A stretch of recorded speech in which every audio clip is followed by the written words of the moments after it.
Nuova esplode gli atleti della Fight Nuora Academy nel campionato italiano giovanile di Brazilian Jiu-Jitsu che si è tenuto nei giorni scorsi a Parma.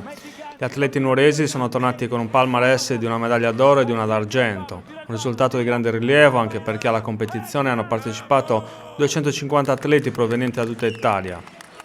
E la società nuorese, presieduta da Marco Poliziani, è riuscita a mandare a medaglia entrambi gli atleti in gara.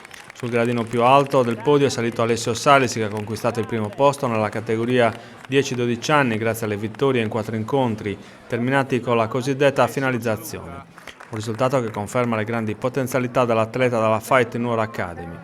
È arrivato secondo, anche se per una decisione arbitrale poi rivelatasi non congrua a quanto successo, Angelo Cadino che si è dovuto battere contro un avversario appartenente ad una categoria di peso superiore. Ma la performance dei due atleti nuoresi ha soddisfatto il maestro Luca Matu che li ha guidati a Parma e che quotidianamente li segue nella palestra con il Via Lazio. Insieme a Matteo Brodi, il maestro nuorese sta facendo crescere una nuova leva di atleti che si stanno distinguendo nella disciplina del Brazilian Jiu-Jitsu.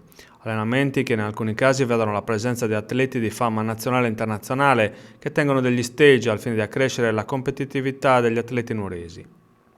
Ma gli impegni agonistici incombono, gli atleti della Fight Nuora Academy saranno in gara ai primi di aprile a Roma in occasione dei campionati europei giovanili.